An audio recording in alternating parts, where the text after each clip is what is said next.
it's Cathy Cress again, and I am back doing my YouTube channel, Geriatric Care 1, and we are doing the Concierge client and the Concierge family. So I've gone over 2 steps to your intake in former parts of this playlist. Please go back to them. And after you've gotten this signed contract and the deposit, money, you're going to go out and do your geriatric assessment, which is a functional and psychosocial. And then you're going to have a meeting with a family to explain your care plan. So this is what I suggest with the concierge family about that meeting. You want to identify achievable goals. What will and will not be delivered, will not be underlined. Your mother will move, not your mother will be happier. You cannot promise that she's going to be happier. Not that your mother won't be an alcoholic. You can't promise that either, and probably you can't do it. Make a written care plan out of the meeting. Record it.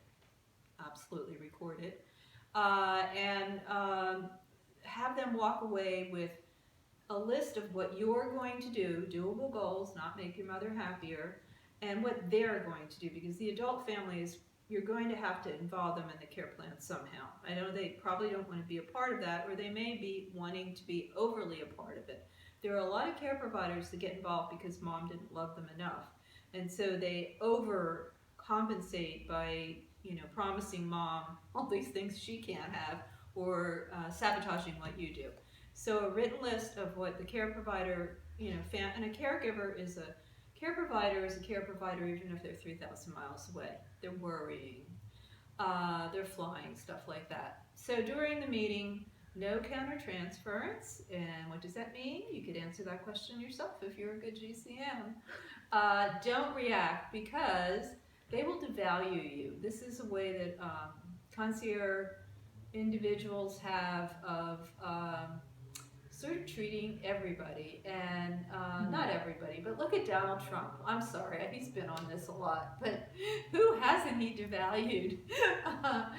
John McCain, because he was in a prison camp. No, don't let me get started. But just watch Donald Trump run for the Republican presidency, and you will see how entitled people devalue people and get a lot out of it.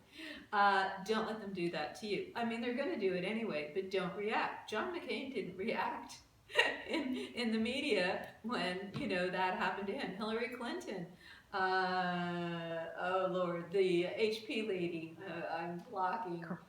Carly Fiorina, when she was called ugly by Donald Trump, she didn't react. In fact, she had a great reaction.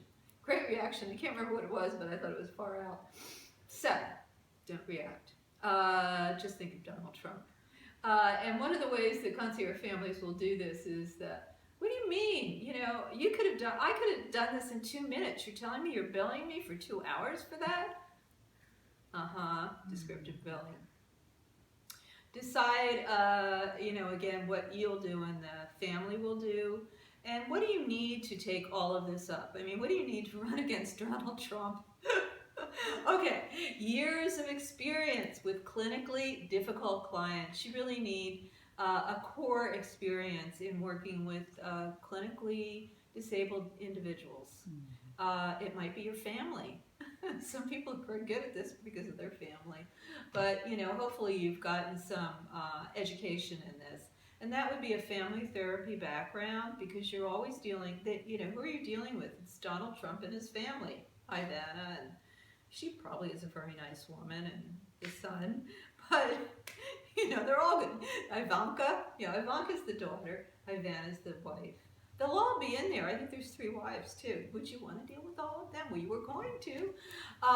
So, you need great administrative support, because you're going to have to take a lot of time dealing with his family.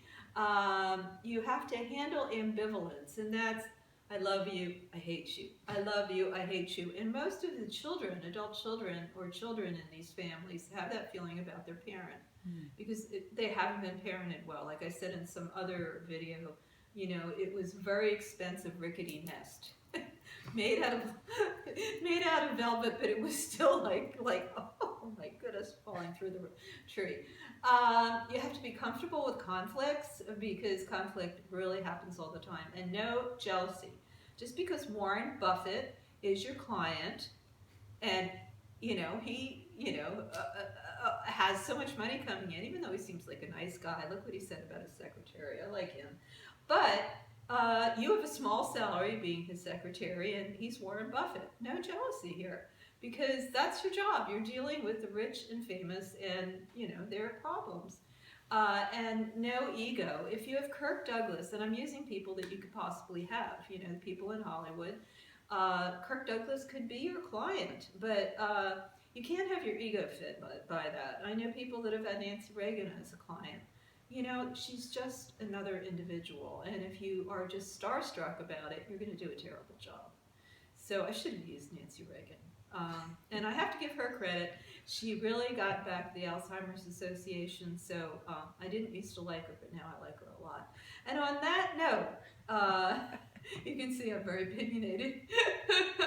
I will see you next time. Go to my website, cathycress.com, and you can just get a repeat performance of me in my webinar. Thank you very much.